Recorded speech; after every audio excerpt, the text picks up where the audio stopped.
Hello everyone, it is Joshua Santy, and I'm here to show our PickHacks 2024 project called CipherSleuth. So CipherSleuth is a Google extension that you can install, and what it does is it comes with a variety of different ciphers. So what you can do is you can highlight any text, you can right click and come down to the menu here under CipherSleuth, and you have two options. You can click on Super Decrypt, which I'll show you what that does in a second, or you can choose a cipher. And so in this case, we have a bunch of different ciphers we can choose from. We have ciphers here, and then we have some different conversions down here. So in this case, our example, we have a Caesar cipher, so we can highlight this. We can go to Caesar cipher, and we can start putting in what integer shift we want to put in. Like if we put in 1, here's our decrypted text that we get. And so in this case, we can go, 10, 11, 12. We can keep trying, but eventually I think when we hit 14, then based on what we selected, we get our decrypted text right there. And as you can see, we have an English score associated with this, which we will get to later on as well. So continuing on some of the features, we have an @bash cipher. So if we highlight this, we do the same thing, choose @bash, and there we go. We get the exact decryption of it. Next up is a railfence cipher. We go in here, select railfence, and I'm not sure how many rails it's asking me to put in. So if you don't know what the exact key for the cipher is, what you can do is you can highlight it and click on Super Decrypt. And what this will do, it'll search through all of the ciphers and find the one that gives the best score, and that'll most likely be the one that gives the correct decryption. So in this case, it does give us the railfence cipher with 5 rails, and it gives us our correct decryption, which is pretty awesome. Going through the rest, we have affine. Click on affine.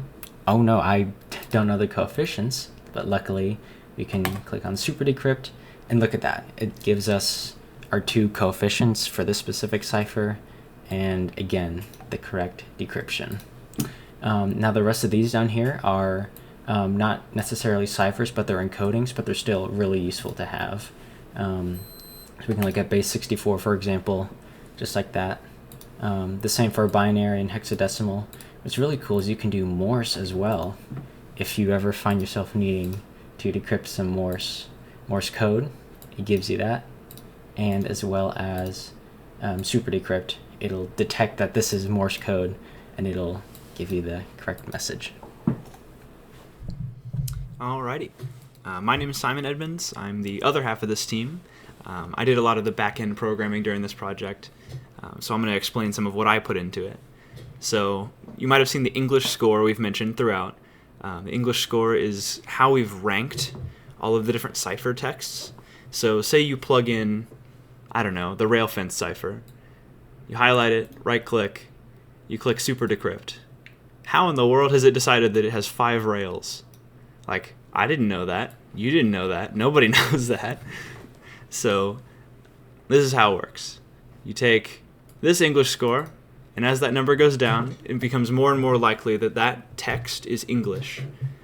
We're checking things like letter frequency. So character frequency in English is pretty consistent all across the board. So as long as the text matches that English letter frequency, then it will give it a better score. Additionally, because that only really works for longer text, I wanted to add a bunch of common English words. So we have the first 500 most common English words added to the list, that if it finds a bunch of words, it's going to be like, oh, obviously that's English, and it'll give it a better English score. So I would say in our project, the coolest thing is obviously the Super Decrypt. Like, you don't need to know any part of this. You just highlight some random ciphertext somewhere, click Super Decrypt, and it gives you exactly what it means, as long as it's something we've added in, of course. But the Super Decrypt is going to go through all of the different ciphers I added, and it's going to plug it in. It's going to plug in every possible thing that ciphertext could be. So for the Caesar cipher, it's going to plug in every single possible rotation over and over. And then eventually, it's going to get to an English score that is the lowest out of all of the possible ones. And then it's going to return that value. So that's kind of how it's finding the rotation values and the rails and the indexes for everything, by just trial and error pretty much. But it makes it a whole lot easier if you have no idea what an affine cipher is. So I would say that's most of the usability for this project. So we would like to thank you for listening, and thank you to PickHacks 2024 for making this an awesome experience. Thank you.